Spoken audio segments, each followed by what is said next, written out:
from the United States of America, this is the AD Football Podcast with Etienne Verhoeff en Severt Mouchou, Martin Weifels, Mikos Hauka. Een bijzonder goedemiddag, welkom bij de AD Voetbalpodcast voor deze middag natuurlijk, de middageditie die we opnemen op een bijzondere locatie. Want ik zit niet in het hotel met Mikos of met Maarten, maar ik heb een speciale analist uitgenodigd. Dat is de burgemeester van Kansas City, Quinton Lucas. You are a special analyst now, right? Yes, I've learned a lot about soccer over recent days. Yeah, you only talk about soccer nowadays, or what? That's very true. I'm going to miss the World Cup once it leaves the U.S., but it is taking over right now. Is it taking over Kansas City as well?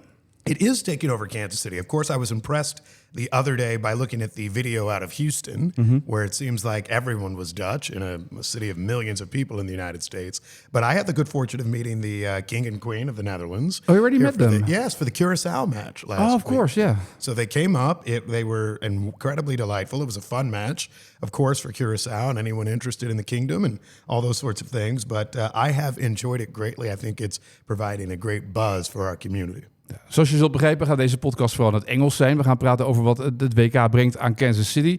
Dat doen we dus met de burgemeester. When you first heard that the Dutch team and Argentina and England came over here to prepare for the World Cup, what was your first reaction? I was shocked in some ways. We're a wonderful place. I love living here. I never thought that we could get such global brands. I mean, if you talk about all of the teams here, let me start with the Netherlands, right? The team and really that Ajax model is taught all around the world in terms of soccer and soccer development and how the game is played. So to have that type of team here, they're bringing some good youth coaching activities here to Kansas City and the Midwest of the United States as well. So that was great.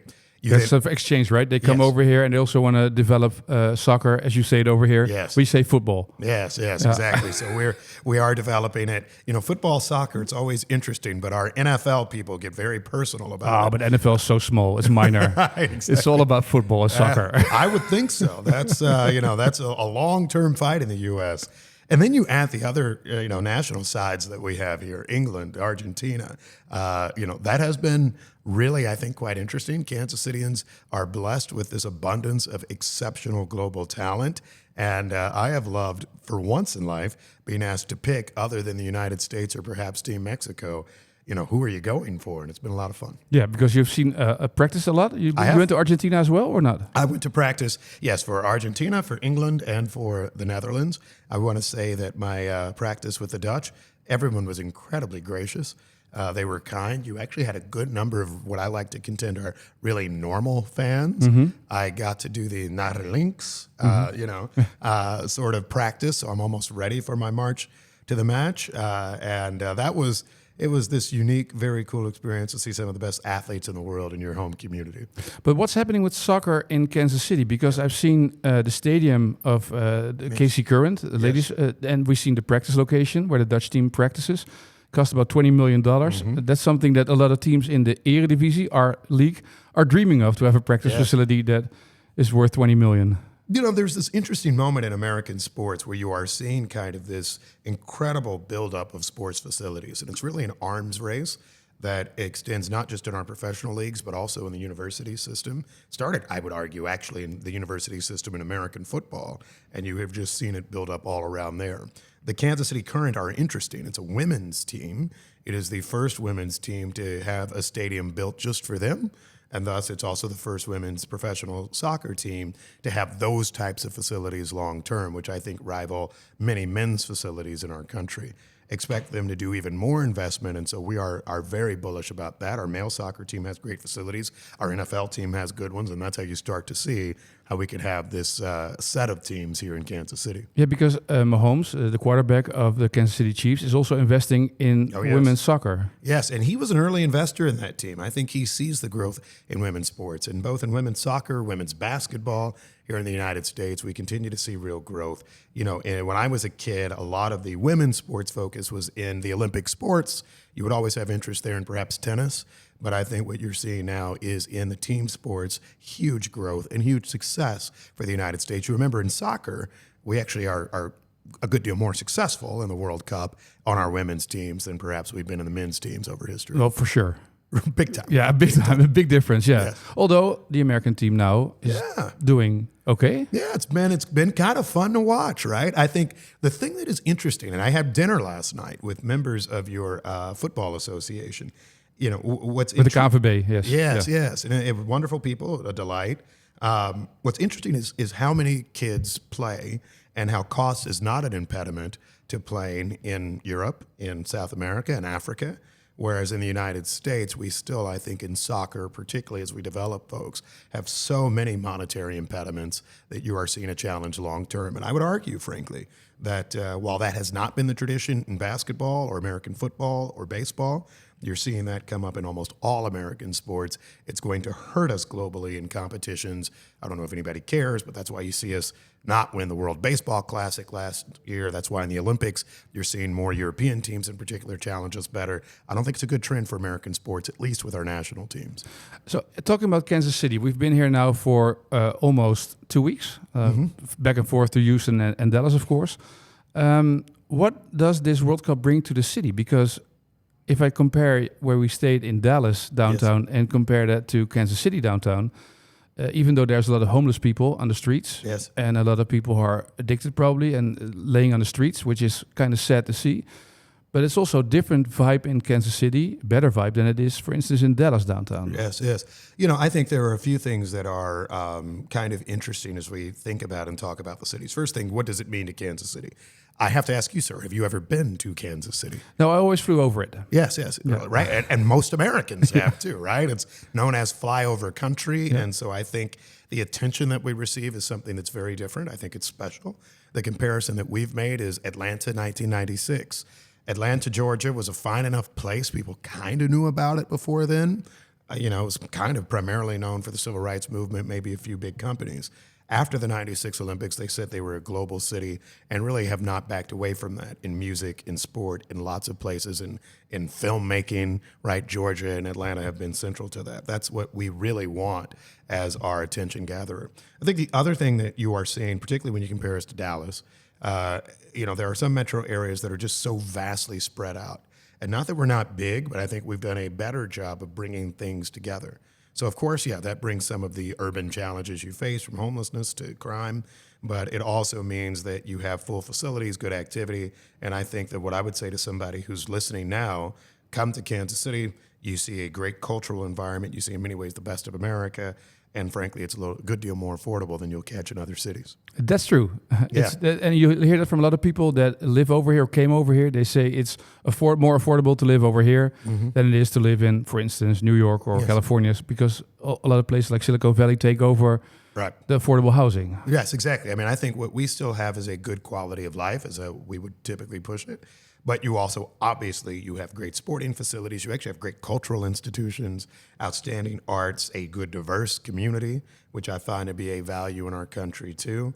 And so that's what we are looking to share. When I get to Europe, actually, I've never been to Amsterdam, for example, but I've been to the Netherlands. Where have you been in the Netherlands? I know, right? That's a good question. I've been in Arnhem. Oh, in Arnhem. Yes. People always follow up like, but what took you there? Why Arnhem? Did you want to watch the Gelredome? Did you want to watch Vitesse? What is it? I was giving a talk in Luxembourg. I didn't have much time. I went up to Arnhem and actually both had a very good lunch. I was with a U.S. State Department official, and we added a few historical sightings to it. But that was what got me there. But honestly, other than having a sister-in-law in Berlin, I make it to a lot of kind of interesting places because that's where I'm from. So Metz, France, Bremen, Germany, Hanover, others. I think that it's important for a lot of these second cities, as we would say, in the United States to have good attention. And frankly, I always end up getting good cultural experiences out of them. Yeah, because then you have sister cities across. Right. And then, but still, Kansas City is the flyover city, right? It still is, yes. Even though you have the Chiefs, and that brings some attention to the city, of course. Yes. And we also have, and I don't listen to her music all the time, but I think she's lovely. But we have Taylor Swift, who comes here all the time, which in many ways people... But she's also cheering for New York Knicks. So, I know. Isn't that interesting, right? That she's rooted... very few people have cheered for the New York Knicks, the Kansas City Chiefs, her future husband's from Cleveland. Yeah. And so, you know what? I love to know what football team she's rooting for right now. But no, it's been interesting introducing ourselves to the world. And I think you're going to see more people taking an opportunity to see us, to know what we're all about, to frankly get this bit of Americana here in the middle of the country. And also read that your crime rates are down. So that's something that you've been working on over the last couple of years. You're the youngest mayor since, what is it, 1855? Yes, I am. So, it's funny, actually, there was you always stay humble with your family. So I was elected mayor of this city at age 34. That is the same age. So what happened? You thought, I'm done working at 7-Eleven, I'm going to be... No. I think the story was I was previously a city councilman, and I had seen that the seat was open. These seats don't come open all the time. I figured it was time enough for me. Some people said wait, and I said, why the heck would I wait, so much longer? And there are young presidents, prime ministers, mayors. The mayor of New York City currently is 34 years old. I told my wife we were elected at the same age. She said, but that's New York. But nonetheless, I think that it's been a wild time, an exciting one. We had COVID-19. My NFL team has won a lot. I was mayor when President Trump was in office the last time. I've seen his restoration. That's interesting. I was in D.C. yesterday, saw huge banners on federal buildings. It's bizarre. Because 250 years. Yes. Oh, no, the banners are his face. Oh, his face everywhere. Yes. Really? It's kind of classic. Almost, I won't get in too much trouble, but classic kind of bizarre fascist type things. But, I'll move on. Other than to note that it's been interesting. It's been fun.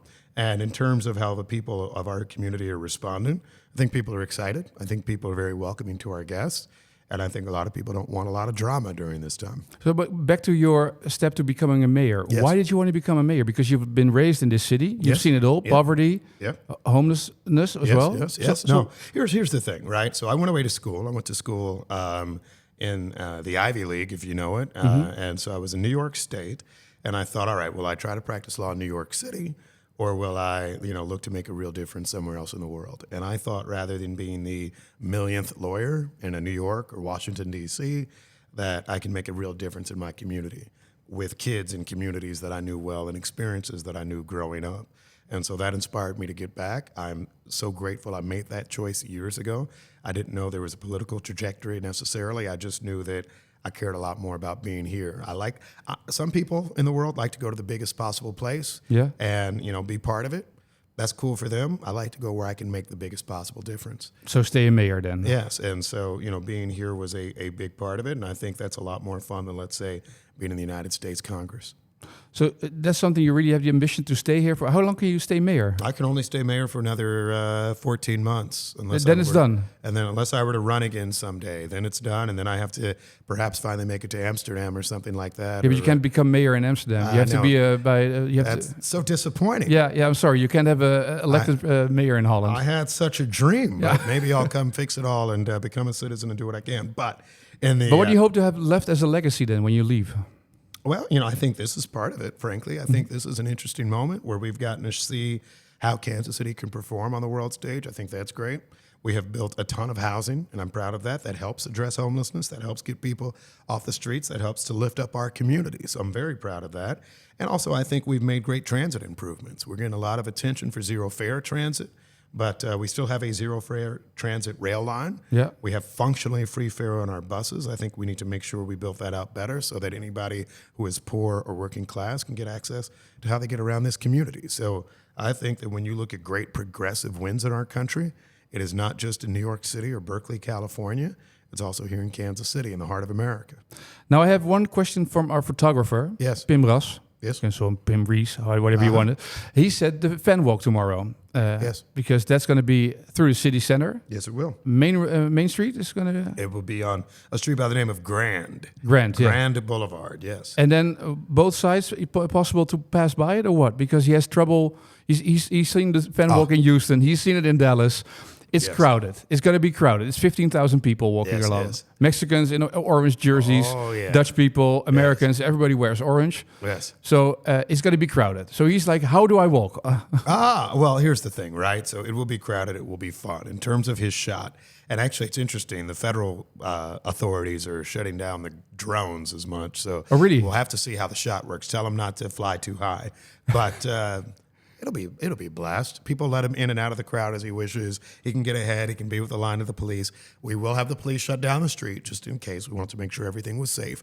But I'm expecting that to be the most thrilling part of all. I've been watching these videos from the Euros, certainly from the World Cup earlier, and everybody tells us about the rabid Dutch fans. It's time for us to see it. Yeah. Are you going to be walking in I will be. Up front? I plan to you have your my orange jersey on. Yeah. There's an Argentinian jersey underneath it. I saw that. Oh, what There's a Messi jersey underneath that. Disappointing. This one, the unfortunate thing is this one has no name on it. That's true. Still no name. Right, still no name. So I guess, I'll see if I'll get me, although everybody here, as we would pronounce it, likes Virgil van Dijk. Yeah. And so we'll see how it all goes. Yeah, Virgil van Dijk is doing good. Did you watch all the games of the Dutch team?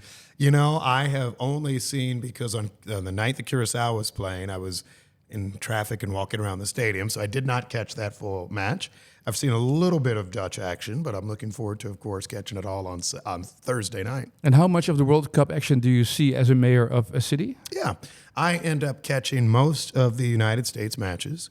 I try to catch most of the Mexico matches due to our large Mexican population. And then during the day, I try to see whatever I can. Fortunately, there are a lot of games that are on during the U.S. daytime. And so yesterday I did catch Portugal.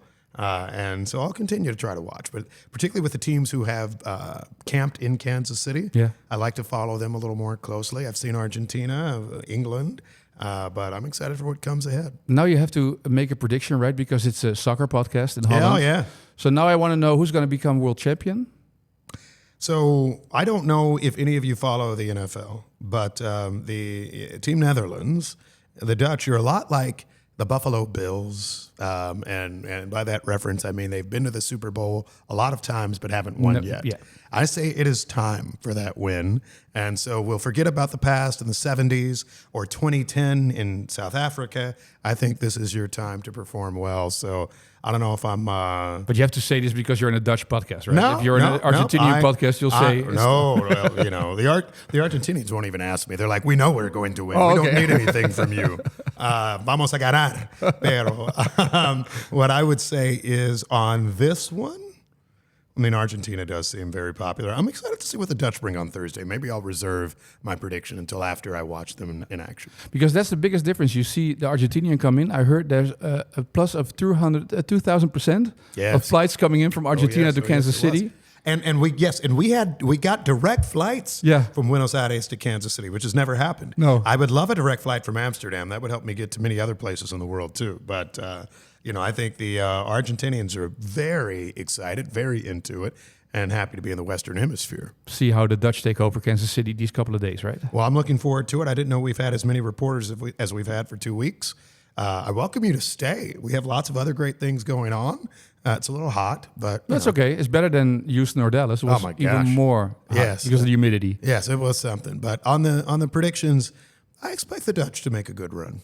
Thanks for your time. Thanks so much. En dit was dan de AD Voetbalpodcast voor vandaag. Morgenochtend zijn we er weer. En dan praten we gewoon weer over het voetbal dat we gezien hebben allemaal. Praten we onder andere over Marokko en Brazilië, die natuurlijk in actie gaan komen vanavond. Dus kijken wat het allemaal gaat betekenen voor het Nederlands elftal. Dat morgen.